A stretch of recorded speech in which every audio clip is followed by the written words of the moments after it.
Welcome to VS99 news. ముందుగా headlines చూద్దాం. BRS leader Shri Dasoju Shravan press meet.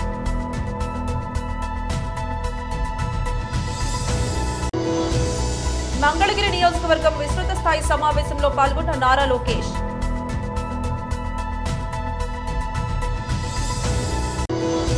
CM YS Jagan garu ప్రవేశపెట్టిన సంక్షేమ పథకాలను ప్రజలకు చేరవేస్తూ మా వంతు సేవ చేస్తున్నాం.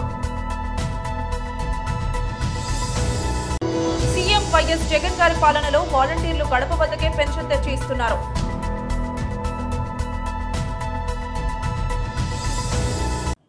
BRS leader Shri Dasoju Shravan press meet.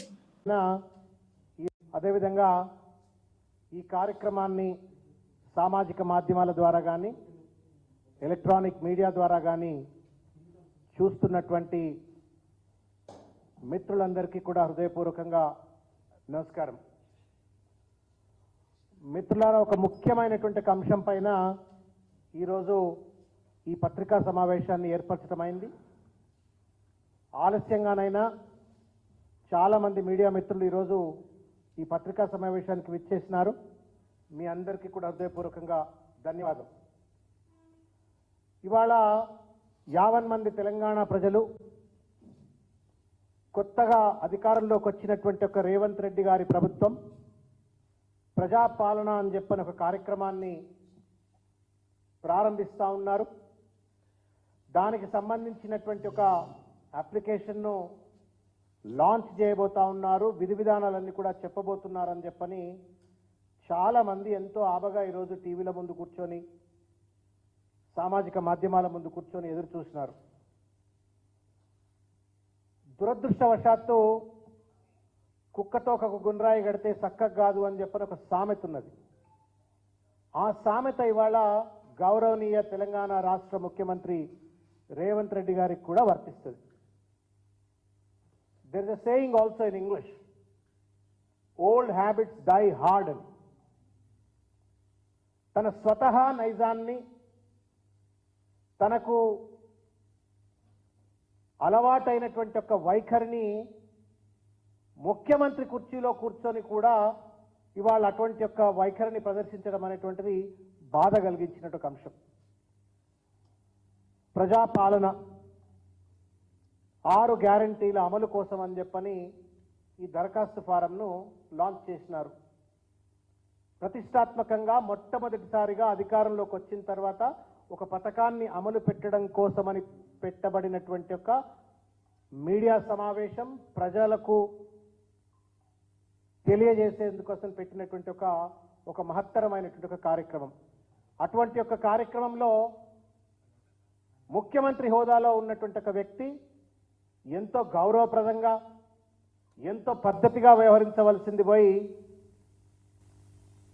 సచివాలయం ఏదో రాజకీయ పార్టీ కార్యాలయం అన్నట్టుగా ఇష్టం వచ్చినట్టుగా మళ్ళా కూడా రాజకీయానికి వేదికగా కేసీఆర్ గారిపైన, కేటీఆర్ గారిపైన, హరీష్ రావు గారిపైన, గత ప్రభుత్వం పైన దుమ్మెత్తి పోసేటువంటి ఒక దుర్మార్గమైనటువంటి ఒక రీతిలో మాట్లాడినారు. దానికి సంబంధించిన అంశాలు ఎత్తి చూపేందుకై, ఖండించేందుకై, నిరసన తెలిపేందుకై ఈ పత్రికా సమావేశాన్ని నిర్వర్తిస్తూ ఉన్నాం. రేవంత్ రెడ్డి గారు ముఖ్యమంత్రిగా కాకుండా ఒక ముఠా నాయకుడిగా మాట్లాడినట్టుగా అనిపించింది. గడీల పాలన అంటూ గత ప్రభుత్వం మీద ఏడుపే తప్ప గ్యారంటీలను అమలు చేయాలన్న చిత్తశుద్ధి ఈ సీఎంకు ఉన్నట్టుగా కనబడలేదు. గతంలో ముఖ్యమంత్రిగా పనిచేసిన కేసీఆర్ గారు ఎన్నో పథకాలు తెచ్చినారు. విజయవంతంగా అనేక పథకాలను అమలు చేసినారు. లబ్ధిదారుల ఎంపిక పారదర్శకంగా జరిగింది. కానీ ఇవాళ ప్రజాపాలన పేరు మీద కొత్తగా దరఖాస్తులు చేయాలని చెప్పని ప్రజల నుండి కోరడం ఏదైతే ఉందో ఇది కేవలం టైం పాస్ కోసం మాత్రమే. మన తెలంగాణలో తెలుగులో సామెత ఉన్నది, రెడ్డొచ్చే ఆట మొదలాయని చెప్పని. వెనకటికి ఊళ్ళల్లో భాగవతాలు లేకపోతే వీధి నాటకాలు ఇటువంటి ఏమైనా వేస్తున్నప్పుడు సాయంకాలం పూట అందరు ఊళ్ళో ఉన్న వాళ్ళందరూ కూడా ఆ రెడ్డి దొరవారి ఇంటి ముందు అందరూ కూర్చొని ఉంటుండే, పటేల్ పట్టు వారి ఇంటికాడ. ప్రజలందరూ వచ్చిన టైంకి ఆయన రాడు, భాగవతం స్టార్ట్ అవుతుంది. మధ్యలో ఉన్నప్పుడు సారో 2 పెగ్గులు వేసినాక బయటకు వచ్చి కూర్చొని అగో దొర. మంగళగిరి నియోజకవర్గం విస్తృత స్థాయి సమావేశంలో పాల్గొన్న నారా లోకేష్ ఈ పేరుతో టైలరింగ్ కానీ బ్యూటీషియన్ కోర్సులు ఇచ్చి మెషిన్లు కూడా అందజేసిన పార్టీ తెలుగుదేశం పార్టీ. పెద్దలు చెప్పినట్లు ఎన్టీఆర్ సంజీవని పేరుతో మండలాలకు ఒక బండి, పట్టణాలకు వచ్చే క్లినిక్ ఏర్పాటు చేసి ఉచితంగా మందులు కూడా మనం ఇస్తున్నాం. ఇంకా యువ పేరుతో నిరుద్యోగ యువతకి సాఫ్ట్వేర్ ట్రైనింగ్లు ఇచ్చి ఉద్యోగాలు కల్పిస్తున్నాం. జలధార పేరుతో ప్రభుత్వం తాగునీరు అందించబోతే మనం వాటర్ ట్యాంకర్ల ద్వారా తాగునీరు అందిస్తున్నాం. ఏకంగా వాటర్ ప్లాంట్లు కూడా ఏర్పాటు చేసుకున్నాం మనం. ఇంకా అన్నగారు పేరుతో ప్లే గ్రౌండ్లు పెట్టాం, టోర్నమెంట్లు కూడా ఏర్పాటు చేశాం. దివ్యాంగులకి ట్రైసైకిల్స్, రజక సోదరులకి ఇస్త్రీ బండ్లు, స్వర్ణకారులకి ఏకంగా ఒక సంక్షేమ సంఘం ఏర్పాటు చేశాం. పురోహితులకి, పాస్టర్లకి, ఇమాములకి పండగ వస్తే బట్టలు కూడా పెట్టిన పార్టీ మన తెలుగుదేశం పార్టీ. ఈ ప్రభుత్వం కనీసం గుంటలు పూడ్చబోతే ఆ గుండెలు కూడా పూడ్చిన party Telugu Desam party. Gravel road అంటే వర్షాకాలం వస్తే రోడ్ల సమస్య ఉంటే గ్రావెల్ రోడ్లు కూడా మనం వేసాం. ఇంకా నాయ బ్రాహ్మణులకి సలూన్ చైర్లు, కిట్లు, కార్మికులకి వెండింగ్ మెషిన్లు, కోవిడ్ వచ్చినప్పుడు కూడా వైద్య సహాయం ఆనాడు మనం అందజేశాం. ఆర్ఎంపీ సోదరులకి కిట్లు ఏర్పాటు చేశాం. ఏకంగా ఎండాకాలం వస్తే చలివేంద్రాలు, దాని ద్వారా తాగునీరు, మజ్జిగ అందించాం. ఇంకా మా దళిత సోదరుల ఇంట్లో పెళ్ళుంటే తాళి బొట్టు కూడా అందజేస్తుంది మన పార్టీ తెలుగుదేశం పార్టీ. ఇంకా మా చేనేత సోదరులకి రాట్నాలు, ఇప్పుడు ఏకంగా వీవరశాల ఒకటి మంగళగిరి పట్టణంలో ఏర్పాటు చేశాం. వచ్చే నెలలో కూడా అది ప్రారంభించబోతున్నాం అని ఈ సభాముఖంగా మీ అందరికీ నేను తెలియజేస్తున్నా. మీరందరూ ఒక్కసారి ఆలోచించండి. ఓటమి చెందిన ఏనాడు నేను బాధపడలేదు. ప్రజలు నాకు ఒక పరీక్ష పెట్టారు అనుకున్నా. చాలా మంది నన్ను ఎగతాళి చేశారు, పర్వాలేదన్నా. ఒకే ఒకసారి బాబు గారు అడిగారు, మళ్ళీ నువ్వు మంగళగిరి నుంచే పోటీ చేయాలనుకుంటున్నావా అని. అప్పుడు బాబు గారికి నేను చెప్పింది ఒకటే, మంగళగిరి ప్రజలు నాలో కసి పెంచారు, ఆ కసితో మంగళగిరి ప్రజల కోసం నేను పనిచేస్తానని చెప్పా. గత 4 సంవత్సరాలు 9 నెలలుగా వైకాపా ప్రభుత్వం మన మంగళగిరికి చేసింది ఏంటని ఒక్కసారి మిమ్మల్ని అందరిని ఆలోచించమంటున్నా. ఒక మాటలో చెప్పాలంటే ఈ ప్రభుత్వం మనకు చేసింది గుండు సున్నా. 2 సార్లు వైకాపా పార్టీని మీరు ఆశీర్వదించారు, దీవించారు. అలాంటిది మంగళగిరి అభివృద్ధి ఎలా ఉండాలా, సంక్షేమ పనులు ఎలా ఉండాలా, కానీ ఇప్పుడు ఏకంగా ఎమ్మెల్యే గారే పారిపోయే పరిస్థితి మన నియోజకవర్గానికి వచ్చింది. ఒక పక్కన కార్పొరేషన్ ఎన్నికలు జరగలేదు, ఇంకో పక్కన ఎమ్మెల్యే గారు లేరు. ఇంకా మంగళగిరి పరిస్థితి ఎలా ఉందో ఒక్కసారి మంగళగిరి ప్రజలందరూ ఆలోచించాల. ఎమ్మెల్యే గారు రాజీనామా చేసిన తర్వాత మీడియా మిత్రులతో మాట్లాడుతూ సీఎం వైఎస్ జగన్ గారు ప్రవేశపెట్టిన సంక్షేమ పథకాలను ప్రజలకు చేరవేస్తూ మా వంతు సేవ చేస్తున్నాం. ఎప్పుడూ మమ్మల్ని తప్పుపట్టే ఎల్లో మీడియా ప్రతిపక్షాలు ఇప్పుడు సానుభూతి చూపిస్తున్నాయి. మేము ఎప్పుడూ జగనన్న ప్రభుత్వ కార్యక్రమాలు బహిష్కరించలేదు, అలాగే ఎప్పటికీ వ్యతిరేకంగా పనిచేయం. నా పేరు తూలుగు శాంతి. నేను కొత్తూరు 1 సచివాలయ పరిధిలో వాలంటీర్గా పనిచేస్తున్నాను. మేము ఆడుదాం ఆంధ్ర కార్యక్రమాన్ని బహిష్కరిస్తున్నామని, సమ్మె చేస్తున్నామని వస్తున్న వార్తలు పూర్తిగా అవాస్తవం. జగన్ సార్ ప్రవేశపెట్టిన సంక్షేమ పథకాలను ప్రజలకు అందుబాటులోకి తీసుకెళ్లడమే మేము కీలక పాత్ర పోషిస్తున్నాం. ప్రజలకు మా వంతు సేవ చేస్తున్నాం. 50 ఇళ్లలో మేము ఇప్పుడు కుటుంబ సభ్యులం అయిపోయాం. రాష్ట్రంలో 2.60 లక్షల మంది వాలంటీర్ల సైన్యం ఇంత మంచి చేస్తున్నా ప్రతిపక్షాలు, ఎల్లో మీడియా మమ్మల్ని తప్పు పెడుతూనే ఉన్నారు. ఎప్పుడు ప్రభుత్వ కార్యక్రమాలను పరిష్కరించలేదు. ఇది కేవలం ప్రతిపక్షాలు, ఎల్లో మీడియా మమ్మల్ని చీల్చి లబ్ధి పొందాలని చేస్తున్న దుష్ప్రచారం. మేము ఎప్పుడు ఈ ప్రభుత్వానికి వ్యతిరేకంగా పనిచేయం. ప్రభుత్వం చేపట్టే కార్యక్రమాలు, సంక్షేమ పథకాలు అమలు చేయడమే మా బాధ్యత. నా పేరు శివకుమార్. నేను కొత్తూరు గ్రామం అనకాపల్లి మండలంలో వాలంటీర్గా వర్క్ చేస్తున్నాను. రాష్ట్ర ప్రభుత్వం ఎంతో ప్రతిష్టాత్మకంగా నిర్వహించే ఆడుదాం ఆంధ్ర కార్యక్రమాన్ని వాలంటీర్లు బహిష్కరిస్తున్నారని వచ్చే వార్తలు అవాస్తవం. ఇది కేవలం కల్పితాలకు మాత్రమే. రాష్ట్ర ప్రభుత్వం నిర్వహించే ఎన్నో సంక్షేమ పథకాలు జనాలకి చేరువ చేయడానికి తోడ్పాటు పడుతున్నాము. అలాగే రాష్ట్ర ప్రభుత్వానికి మంచి పేరు రావడానికి మా వంతు కృషి చేస్తున్నాము. ఈవేళ ప్రతిపక్షాలు మాత్రం మా మీద ఎక్కడ లేని సానుభూతి చూపిస్తున్నారు. మాకు ఇంత పేరు ప్రఖ్యాతలు రావడానికి కారణం వైఎస్ జగన్మోహన్ రెడ్డి గారే. వారికి మేము ఎప్పుడు తోడ్పాటుగా ఉంటాము. వాళ్ళు చేసే మంచిలో మేము మా భాగస్వామ్యం ఎప్పుడు ఉంటుంది. ప్రభుత్వానికి వ్యతిరేకంగా మేము ఏ కార్యక్రమాలు చెయ్యం. We're with you Jagan. CM YS Jagan garu పాలనలో వాలంటీర్లు గడప వద్దకే పెన్షన్ తెచ్చి ఇస్తున్నారు. అమ్మఒడి పథకం మా పిల్లల చదువులకు ఎంతో ఉపయోగపడుతోంది. సంక్షేమ పథకాలు మా మత్స్యకార కుటుంబాలకు ఆర్థికంగా ఎంతో భరోసా ఇస్తున్నాయి. అమ్మఒడి పథకాలు కానీ, తర్వాత పింఛనీళ్ళు కానీ మా మత్స్యకారులు కూడా బాగా అందుతున్నాయి సార్ ప్రభుత్వం నుంచి కూడా. ఇవి కొద్దీ మాకు ఆర్థిక స్థాయి బాగా మా పిల్లలకు కానీ, మేము మా చదువులకు కానీ, మా బతుకులు జీవనోపాధికి కానీ మాకు చాలా సహాయం చేసినట్టు మాకు కనిపిస్తుంది సార్. మాకు పెన్షన్ కూడా ఇస్తున్నారు సార్. ఇంటికాడ ఇస్తారు సార్. ఇంటికి తెచ్చి మాకు 1 కిలోమీటర్ దూరము సిగ్నల్ పాయింట్కి వెళ్ళి సిగ్నల్ సింక్ చేసి వచ్చిన తర్వాత 8:30కి 7:30కి అలాగ ఇస్తాడు సార్ ప్రైవేటు. అవును సార్. అంటే ఉదయం 8:30 ఇచ్చేస్తాడు సార్. గతంలో ఎప్పుడైనా అలా ఉందా? గతంలో అలా లేదు సార్. ఇప్పుడు ప్రభుత్వం వచ్చాక మాకు చాలా సేఫ్టీగా ఉంది సార్. అంటే ఇంటికాడే వాలంటరీ పెన్షన్ ఇస్తున్నాడు, అమ్మఒడి పథకం వస్తుంది, సైత వస్తుంది, అన్ని కరెక్ట్ వస్తుంది సార్. అయోధ్యలో రామ మందిరం నిర్మాణం దాదాపు పూర్తయిన నేపథ్యంలో ఇకపై ఈ నగరానికి రాకపోకలు పెరగనున్నాయి. అయోధ్యలో నిర్మించిన రామ మందిరంలో జనవరి 22న ప్రాణ ప్రతిష్ఠ కార్యక్రమం జరగనుంది. అనంతరం ఆలయంలోకి భక్తులను అనుమతించనున్నారు. రామ జన్మభూమిగా పేర్కొంటున్న అయోధ్యకు నిత్యం వేలాదిగా భక్తులు తరలివస్తారని భావిస్తున్నారు. ఇక అయోధ్యలో నిర్మించిన Maryada Purushottam Shriram international airport December 30న ప్రధాని మోదీ చేతుల మీదుగా ప్రారంభోత్సవం జరుపుకోనుంది. ఈ నేపథ్యంలో ఇండిగో ఎయిర్లైన్స్ కీలక నిర్ణయం తీసుకుంది. ముంబై నుంచి అయోధ్యకు నేరుగా విమానాలు నడపాలని నిర్ణయించుకుంది. జనవరి 15 నుంచి ముంబై, అయోధ్య మధ్య తమ సర్వీసులు నడుస్తాయని ఇండిగో ఓ ప్రకటనలో వెల్లడించింది. ఇండిగో విమానం ప్రతిరోజు మధ్యాహ్నం 12:30 ముంబైలో బయలుదేరి 2:45 అయోధ్య చేరుకుంటుందని, తిరిగి 3:15 గంటలకు అయోధ్య నుంచి బయలుదేరి సాయంత్రం 5:40 ముంబై చేరుకుంటుందని వివరించింది. ఢిల్లీ, అయోధ్య మధ్య జనవరి 6 నుంచి, అహ్మదాబాద్, అయోధ్య మధ్య జనవరి 11 నుంచి విమాన సర్వీసులు నడుపుతామని ఇండిగో పేర్కొంది. ఈ కొత్త రూట్లు ప్రయాణాలను, పర్యాటకాన్ని, వాణిజ్యాన్ని పెంపొందిస్తాయని IndiGo airlines global sales head Vinay Malhotra వివరించారు.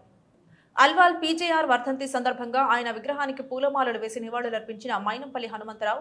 ఈ కార్యక్రమంలో కాంగ్రెస్ నాయకులు పాల్గొన్నారు.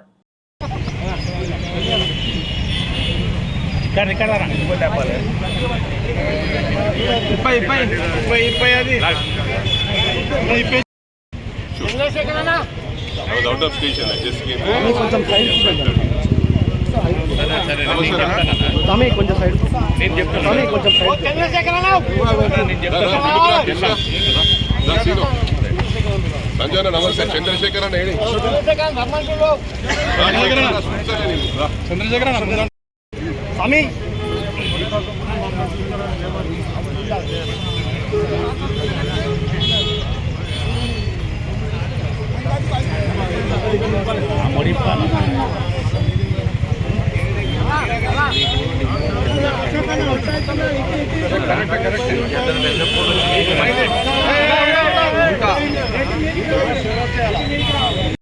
రైట్.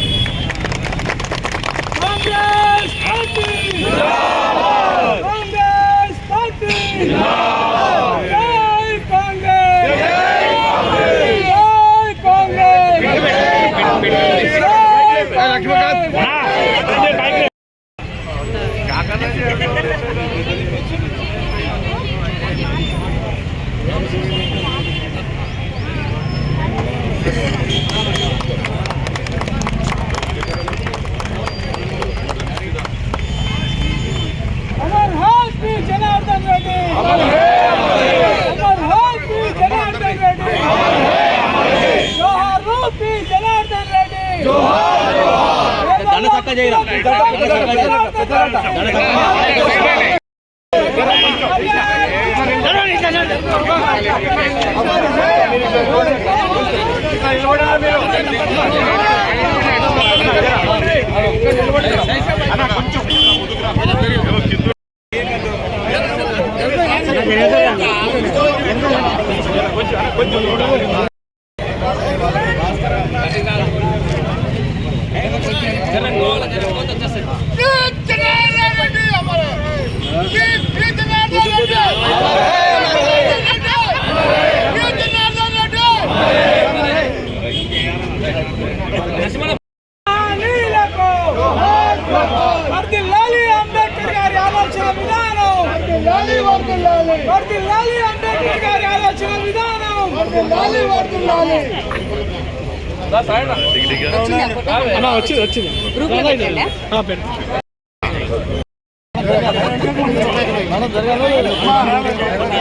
పథకాలను ప్రజలకు చేరువ చేయాలనే ఉద్దేశంతో ప్రభుత్వం చేపట్టిన ప్రజాపాలన కార్యక్రమం మేడ్చల్ మున్సిపాలిటీలో అధికారులు స్థానిక కౌన్సిలర్లు గురువారం ప్రారంభించారు.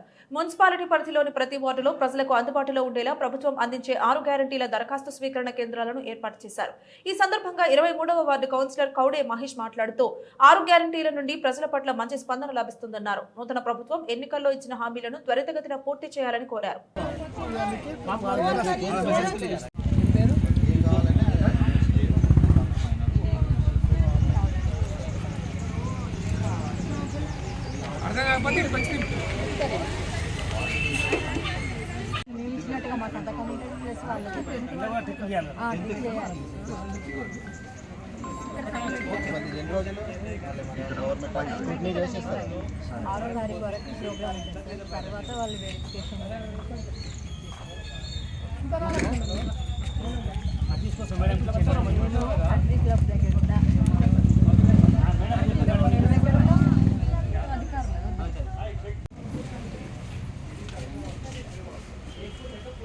చిన్న అట్లా కూర్చోరు ఒకసారి కూర్చోరు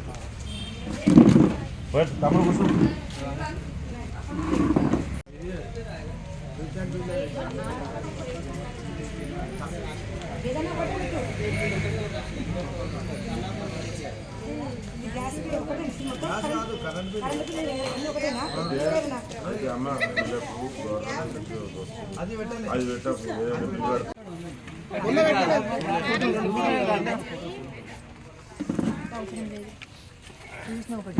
ప్రభుత్వం ప్రవేశపెట్టినటువంటి ప్రజాపాలన కార్యక్రమంలో మేడ్చల్ నియోజకవర్గ శాసనసభ్యులు సామకూర మల్లారెడ్డి గారు, మేడ్చల్ జిల్లా కలెక్టర్ గౌతమ్ కుమార్ గారి ఆదేశానుసారం మేడ్చల్ మున్సిపల్ చైర్పర్సన్, కమిషనర్ గారు, 23 వార్డుల కౌన్సిలర్లు అధ్యక్షతన మేడ్చల్ మున్సిపాలిటీ పరిధిలోని 23 వార్డులలో ప్రజాపాలన కార్యక్రమం నిర్వహించడం జరుగుతుంది. ప్రజల వద్దకే పాలన అని చెప్పి తీసుకొచ్చిన ప్రభుత్వానికి ప్రజలు హర్షం వ్యక్తం చేస్తున్నారు. అలాగే ఏదైతే ఈ ప్రభుత్వం హామీలు ఇచ్చిందో 6 గ్యారంటీలు అతి తొందరలో ప్రజలకు చేకూర్చాలని, అలాగే ఎప్పుడైతే పెండింగ్ ఉన్న నూతన రేషన్ కార్డులు, నూతన పింఛన్లు అతి తొందరలో విడుదల చేసి ప్రజలకు మరింత సౌకర్యం కల్పించాల్సిందిగా కోరుతున్నాను. మహారాష్ట్రలోని నాగపూర్లో జరగబోయే 138వ కాంగ్రెస్ పార్టీ ఆవిర్భావ దినోత్సవం సందర్భంగా జరగబోయే కార్యక్రమంలో పాల్గొనేందుకు కాంగ్రెస్ పార్టీ జిల్లా సీనియర్ నాయకులు మాజీ ఎమ్మెల్యే భోస్లే నారాయణరావు పటేల్ నేతృత్వంలో బాసర మాజీ సర్పంచ్ మమ్మాయి రమేష్ ఆధ్వర్యంలో సుమారు 50 మంది కాంగ్రెస్ పార్టీ శ్రేణులతో కలిసి బస్సులో బయలుదేరిన మండల పార్టీ అధ్యక్షులు రాజేశ్వర్ దేశాయి, ఇతర పార్టీ నాయకులు, కార్యకర్తలు.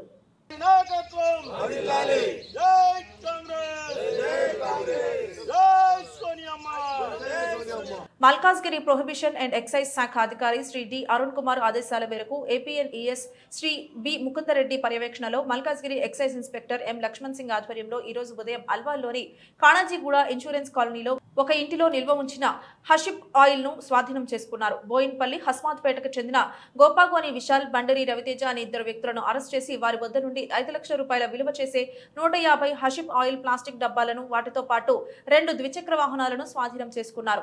3వ వ్యక్తి డాకుర యాదగిరి పరారీలో ఉన్నాడు. విశాఖపట్నంలోని అజ్ఞాత వ్యక్తుల నుండి తక్కువ ధరకు కొనుగోలు చేసి హైదరాబాద్ లో అవసరం ఉన్న వ్యక్తులకు ఎక్కువ ధరకు అమ్ముతూ లాభం పొందుతున్నారని సదరు నిందితులు తెలిపారు. నిందితులను చట్ట ప్రకారం కఠినంగా శిక్షిస్తామని మల్కాజ్గిరి ఎక్సైజ్ అధికారి అరుణ్ కుమార్ గారు తెలిపారు. ఇటు తనిఖీలలో Malkajgiri excise inspector M Lakshman Singh, ఎస్ఐలు కుమారస్వామి, బాలకృష్ణ సిబ్బంది పాల్గొన్నారు.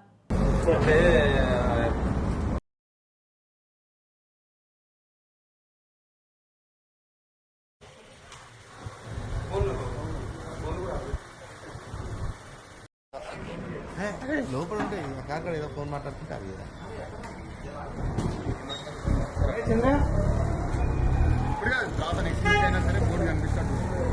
ఈరోజు ఉదయం దాదాపు మాకు 5 గంటల ప్రాంతంలో అల్వాల్ ఖానాజీగూడ ఏరియాలో ఒక ఇంట్లో భారీగా డ్రగ్స్ ఉన్నాయనే విశ్వసనీయ సమాచారం రావడంతో మా సిబ్బంది ఎక్సైజ్ మల్కాజ్గిరి సిబ్బందితో మేము ఊటావుటిన అల్వాల్ ఖానాజీగూడ దగ్గరలో ఉన్నటువంటి ఒక కాలనీలో ఒక ఇంట్లో మేము రేడ్ చేయడం జరిగింది. ఆ రేడ్ చేసే క్రమంలో ఇంట్లో 2 వ్యక్తులు ఉన్నారు. ఆ 2 వ్యక్తులు కూడా ఒకరికి లాక్ చేసుకొని లోపల స్మోక్ చేస్తూ ఉన్నారు. లోపల డోర్ ఓపెన్ చేసి బీరువా ఉంది. బీరువాలో మొత్తం సెర్చ్ చేస్తే దాదాపుగా 150 బాటిళ్ల హ్యాషిష్ ఆయిల్, వీడ్ ఆయిల్, గాంజాయితో తయారు చేయబడినటువంటి ఈ లిక్విడ్ మాకు 150 బాటిల్ లభించడం జరిగింది. ఆ 2 వ్యక్తులను విచారించగా ఒక వ్యక్తి పేరు గోపగోని విశాల్, సన్ ఆఫ్ విజయరావు, ఇతను హస్మత్పేటకు సంబంధించిన వ్యక్తి. ఇంకొక వ్యక్తి ఇతని partner Bandari Ravi Teja, son of Srinivas, ఇతను కూడా హస్మత్పేటకు సంబంధించిన వ్యక్తి.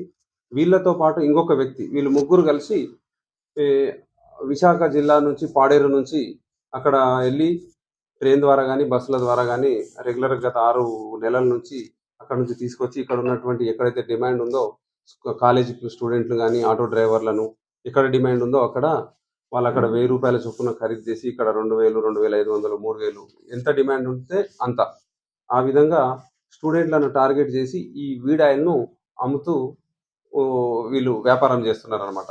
వీళ్ళకు ఒక పార్ట్నర్ ఉన్నాడు, ఇంకొక పార్ట్నర్ యాదగిరి అని ఇంకొక పార్ట్నర్, అతను కూడా హస్మత్పేటకు సంబంధించిన వ్యక్తి.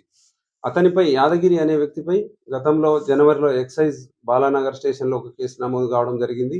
అదేవిధంగా ఈ గోపగోని విశాలు తర్వాత ఈ యాదగిరి ఇద్దరు కూడా లాస్ట్ ఆగస్టులో యాదగిరిగుట్ట పిఎస్లో కూడా వీరిపై హాషిష్ ఆయిల్కి సంబంధించిన కేసు నమోదు చేసి దాదాపు 45 రోజుల్లో జైలు జీవితం గడిపి బయటికి వచ్చిన తర్వాత కూడా వాళ్ళు ఎలాంటి ప్రవర్తనలో మార్పు లేకుండా మళ్ళీ తీసుకొచ్చి ఇదే బిజినెస్ చేస్తూ ఉన్నారు. మాకు విశ్వసనీయ సమాచారం మేరకు తెలిసేసరికి మేము ఇంటి మీద రేడ్ చేస్తే 150 బాటిళ్ల వీడ్ ఆయిల్ బాటిల్స్ సీజ్ చేయడం జరిగింది. వీరి వద్ద నుంచి ఒక 1500 రూపాయలు అమౌంట్ మరియు 2 సెల్ ఫోన్లు, 2 బండ్లు సీజ్ చేయడం జరిగింది.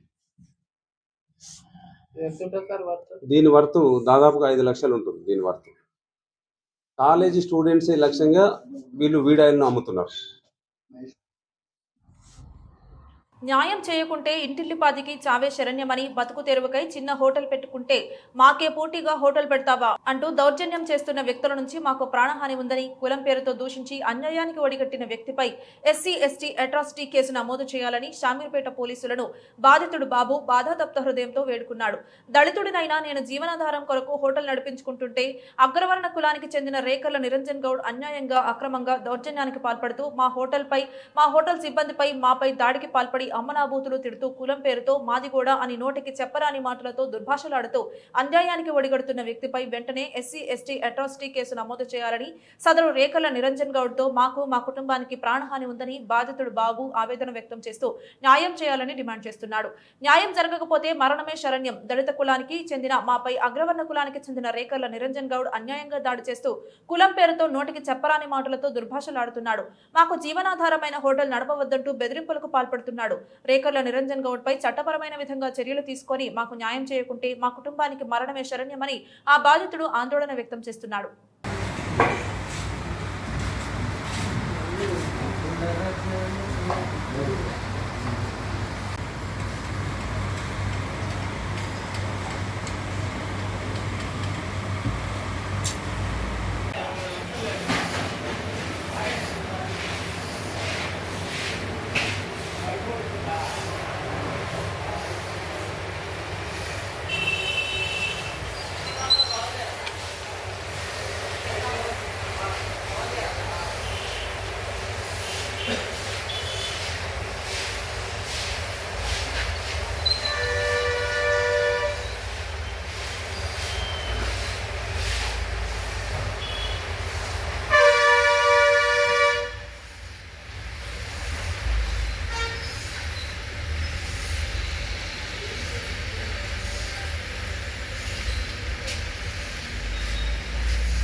ఏమంటే నా పిల్లల్ని నమ్ముకోలేందుకు నేను ఏమని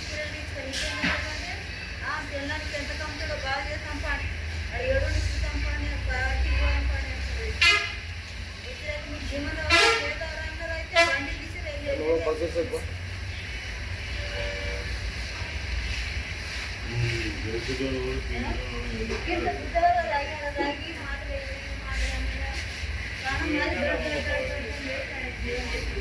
పదిహేడో తారీఖు నేను కంప్లైంట్ ఇచ్చిన. నా దగ్గర పత్తి ఎవిడెన్స్ ఉంది. నీరజ్ గౌడ్ ఇచ్చిన సాక్ష్యాలను కూడా బెదిరించండి. ఇదిగో పత్తి ఎవిడెన్స్ 17వ తారీఖు ఇచ్చిన కంప్లైంట్. ఇదిగో వాట్సాప్ రికార్డు, ఇదిగో షట్టర్ పనిచేసిన రికార్డులు, మొత్తం A to Z అన్ని రికార్డులు ఉన్నాయి నా దగ్గర. నా షట్టర్ గుంజిండు, నన్ను వాట్సాప్లో 400 మంది ఉన్న గ్రూప్లో నన్ను తిట్టిండు, A to Z అన్ని తిట్టిండు. టోటల్గా ఇగో ఈయన నీరజ్ గౌడ్ అనే వ్యక్తి. ఇగో షట్టర్ బంద్ చేసిన పేపర్స్ ఉన్నాయి, A to Z షట్టర్ బంద్ చేసిన పేపర్స్ ఉన్నాయి, షట్టర్ గుంజిన పేపర్స్ ఉన్నాయి. సీసీ కెమెరా ఫుటేజ్ ఉంది. సీసీ కెమెరా ఫుటేజ్ కూడా ఆల్రెడీ పోలీసు వాళ్ళకి సమర్పించిన, ఇప్పటి వరకు యాక్షన్ తీసుకోలేదు సార్. నాకు దయచేసి న్యాయం జరిగితే నేను బతుకుతా, లేకపోతే నేను ఖచ్చితంగా నా ఫ్యామిలీని తీసుకొచ్చి పిఎస్ని కూడా చచ్చిపోతాను. ముడిచింతలపల్లి గ్రామము, ముడిచింతలపల్లి మండల్ మాది. నేను ఒక దళిత బిడ్డను. నా పేరు కొత్త బాబు, సన్నాఫ్ సిద్ధయ్య. రాకెల నీరజ్ గౌడ్ అనే వ్యక్తి నా షటర్కి వచ్చి అనివార్య కార్యాలు పెట్టుకొని, పార్టీ ఫీలింగ్ పెట్టుకొని, నేను కాంగ్రెస్ పార్టీ నుంచి టీఆర్ఎస్ పార్టీలకు రాకపోతే నా మీద కక్ష చర్యలు సాధించి నా ఓటర్లు బంద్ పెట్టి, నన్ను కులం పేరుతో హింసించి, కులం పేరుతో తిట్టి 2 సార్లు షటర్ బంద్ పెట్టి, మాస్టర్లను బయటికి వెళ్ళగొట్టి, స్టాఫ్లంతా బయటికి వెళ్ళగొట్టి షటర్ బంద్ చేస్తే నేను నవంబర్ 17వ తారీఖు నాడు వచ్చి నేను కంప్లైంట్ ఇస్తే ఇప్పటి వరకు పోలీసులు ఆయనను పట్టుకురాలేదు. కనీసం పిఎస్లో కూడా కూర్చోబెట్టలేదు.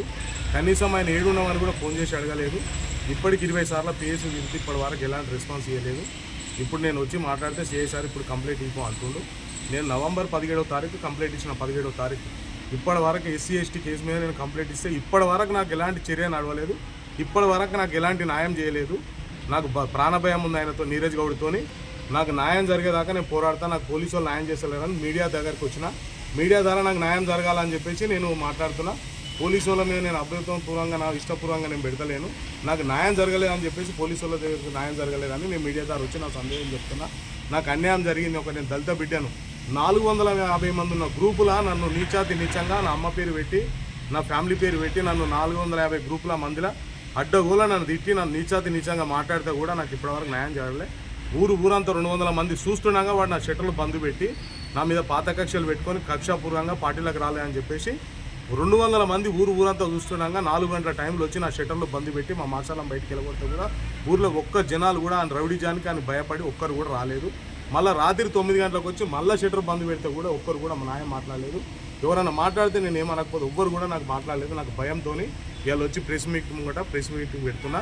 నాకు ప్రాణభయం ఉంది. నీరజ్ గౌడ్ మీద చర్య తీసుకోకపోతే నేను నా ఫ్యామిలీ విషం దాగి చనిపోతాం. నన్ను కులం పేరు మీద దేశించాడు, విషం దాగి సస్తాము మేము. మా ఫ్యామిలీ అంత సాగు కారణం నీరజ్ గౌడ్ అవుతాడు, పోలీస్ స్టేషన్ అవుతుంది. వార్తలు ముగించే ముందు హెడ్లైన్స్ మరోసారి. BRS leader Shri Dasoju Shravan press meet.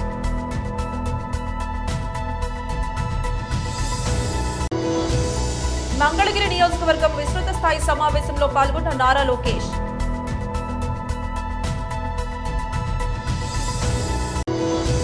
CM YS Jagan garu ప్రవేశపెట్టిన సంక్షేమ పథకాలను ప్రజలకు చేరవేస్తూ మా వంతు సేవ చేస్తున్నాం. సీఎం వైఎస్ జగన్ గారి పాలనలో వాలంటీర్లు గడప వద్దకే పెన్షన్ తెచ్చి ఇస్తున్నారు.